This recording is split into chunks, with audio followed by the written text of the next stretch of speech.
அதை வந்து தொட்டிருக்காரு. அது மட்டும் இல்லாம இவரோட மேடை பேச்சுக்கு நிறைய ரசிகர்கள் இருக்காங்க, அதுல நானும் ஒண்ணு. அதே மாதிரி இந்த மேடையும் வந்து கலகலப்பா ஆக்கிறதுக்காக டத்தோ ராதாரவி அவர்களை சில வார்த்தைகள் அன்போடு பேச அழைக்கிறேன்.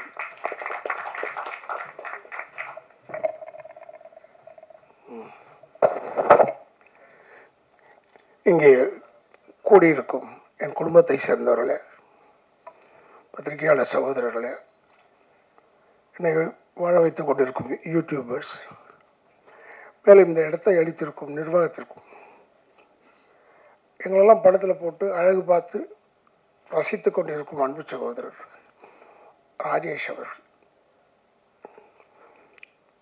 மேலும் உள்ள அத்தனை நல்லுள்ளங்களுக்கும், பாடகர் பிரசன்னா அவர்களுக்கும் என்னுடைய வணக்கங்களை கூறி, அரவிந்த்ராஜ் வந்திருக்காரு, அவருக்கும் என்னுடைய வணக்கங்களை கூறி, எனக்கு கொஞ்சம் உடம்பு சரியில்லை. இதான் எனக்கு 71 வயசு ஆகுது. ஒரு 10 வருஷத்துக்கு முன்னாடினா எனக்கு அவ்வளோ தெரிஞ்சிருக்காது. இருந்தாலும் ஃபஸ்ட்டு டைம் இன் மெட்ராஸ் நான் ஸ்வெட்டர் போட்டுட்டு சுற்றுறேன். எனக்கே புரியல, என்னடான்னு பார்த்தா ரொம்ப குளிருது எனக்கு. பார்த்தா ஃபீவர் எனக்கு.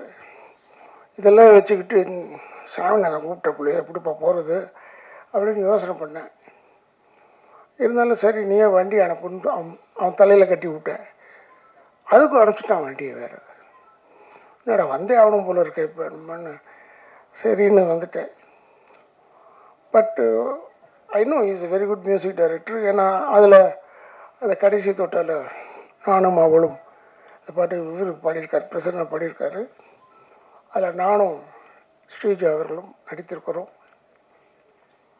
இவர் சொன்னாங்கல்ல இந்த கதாநாயகன் இதை சொல்லாதீங்கடான்னு பல தடவை சொல்லிட்டேன். ஏன்னா என் பொழப்பு கெடுக்கிறதுக்கு இதெல்லாம் சொல்லாதீங்க. ஏன்னா நாங்கள் கதாநாயகன்லாம் பண்ணியிருக்கோம், 4 படம் பண்ணியிருக்கோம். அதெல்லாம் காலங்கள் போயிடுச்சு, 30 வருஷம் ஆயிடுச்சு. இப்போ போய் சொல்லிக்கிட்டு இருந்தோம்னா ஒருவேளை பார்க்குறவங்க ஓகே ஒரு கதாநாயகன் தான் செய்வார் பண்ணுறோம், இதுக்கு வரப்பட்டார் பண்ணுறோம் கூப்பிட விட்டாங்கன்னா ரொம்ப போயிடுவோம். அதுக்காக சொல்கிறேன். மேலும் இந்த பாட்டை காமிச்சார். ஒரு பாடலுக்கு இவ்வளோ தூரம் யாரும் ஒரு சகோதரர் சொன்ன மாதிரி ஒரு பாடலுக்கு ஒரு முக்கியத்துவம் கொடுத்து அது வெளியீட்டு விழா, அதற்கு நண்பர்கள் பத்திரிகைக்காரர்கள் எல்லாரையும் கூப்பிட்டு இப்படி செய்கிறதுன்றது நான் வாழ்க்கையில் முதல் தடவை பார்க்குறேன். எனக்கு 50 years ஆஃப் சர்வீஸ் இருக்குது சினிமாவில். 50 years நான் பார்த்ததே இல்லை. எனக்கு புரியல. என்னை கூப்பிடும்போது கூட என்னடா எதுக்குடா கூப்பிட்றான் கேட்டால் ஒருவேளை கடைசி தோட்டாக்காக கூப்பிட்றானா கேசு அதை முதல்ல பண்ணிட்டுமே அப்படின்னு நினச்சிக்கிட்டு இருந்தேன்.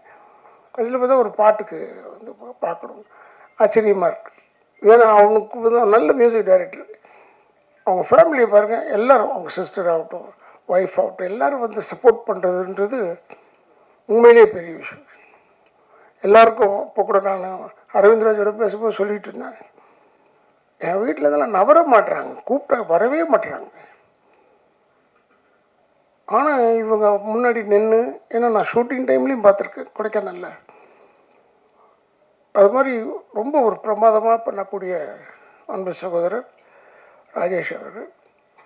அவர் கண் வேறு பெருசாக இருக்கா, அதில் வேறு அப்படியே குடிஞ்சு பார்ப்பான், வேறு பயமாக இருக்கும். என்ன எதுக்கு பார்க்குறான், 2 நாள் அதிகமாக வேணுமா எப்படி, இல்லைன்னா இப்போ ஓடிட்டு போயிடுறான்னு சொல்கிறானா. ஏன்னா 5 நாள் கேட்டு ஒரே ஒரு நாள் ஒர்க் பண்ண வச்சு அனுப்பிச்சுடுவான்.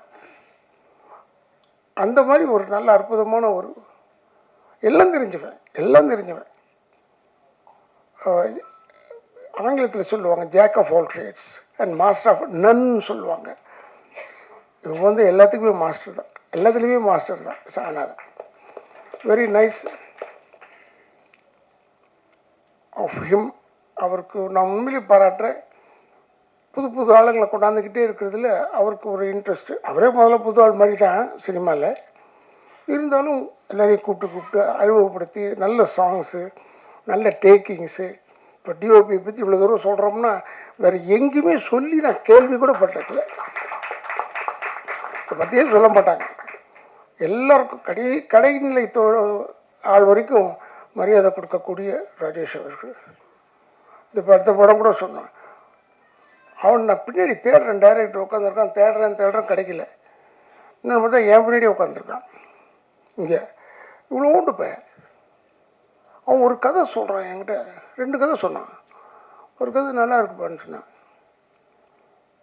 இல்லைண்ணே நீங்கள் தான் நடிக்கிறீங்க அதில்ன்னு சொன்னான். ஆடப்பாமா இப்போ சொல்லியிருக்க மாட்டேன் நான் நினச்சிக்கிட்டு. ஏன்னா திறமை எங்கே இருக்கோ தேடி பிடிக்கிறான் சாமிநாதன். மற்ற விஷயங்கள்லாம் விடுங்க, திறமை இருப்பது வரணும்ல சினிமாவுக்கு. இவங்க போனவங்களாம் வரணும், சின்ன பசங்க எல்லோரும் வரணும்.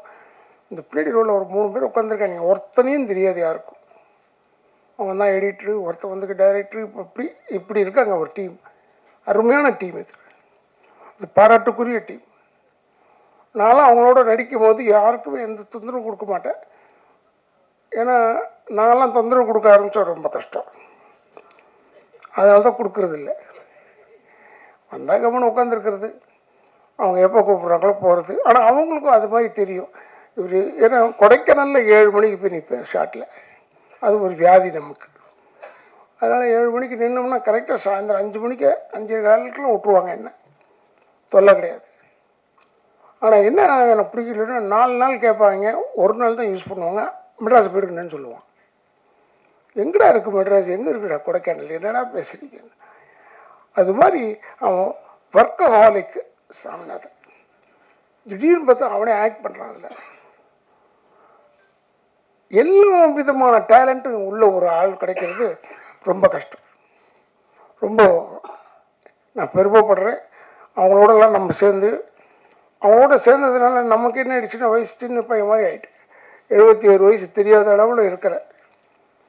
ஏன்னா இவங்களோட சேர்ந்ததுனால. இந்த படம், இந்த பாட்டு சொல்கிறீங்க, பாட்டு நல்லா வரணும். கடைசி தொட்ட படம் நல்லா வந்திருக்கு, நான் பார்த்தேன் படத்தை. அண்டு அவனுடைய வசதிக்கு எடுத்திருக்கான். அதுக்காக சாப்பாடெல்லாம் போடாமலாம் இல்லை. எவ்வளோ பெரிய கம்பெனியில் சோறே போட மாட்டான். ஆனால் இவன் நல்லா எங்களெல்லாம் கவனித்து கொடைக்கானல் ஆகட்டும், பாண்டிச்சேரி ஆகட்டும், எனிவேர் யூ நேம் இட், எல்லா இடத்துலையுமே நல்ல பெருமையாக செஞ்சிகிட்ருப்பேன். அதுக்கு என்ன ஏன் கூப்பிட்டான்றதுக்கு எனக்கு தெரியல. ஏன்னா எனக்கும் பாட்டுக்கு ரொம்ப தூரம், எங்கள் குடும்பத்துக்கும் எனக்கும் பாட்டுக்கு சம்மந்தமே கிடையாது. ஆனால் என்னெல்லாம் கூப்பிட்ருக்காருன்னா ஒரு மரியாதை நிமித்தமாக அழைத்திருக்கிறார். அந்த மரியாதையை அதற்காக நான் தலை வணங்குகிறேன் என்று சொல்லி எனக்கு எப்படி ஒரு வாய்ப்பு கொடுத்ததுக்கு நன்றி என்று கூறி விடைபெறுகிறேன். நன்றி, வணக்கம்.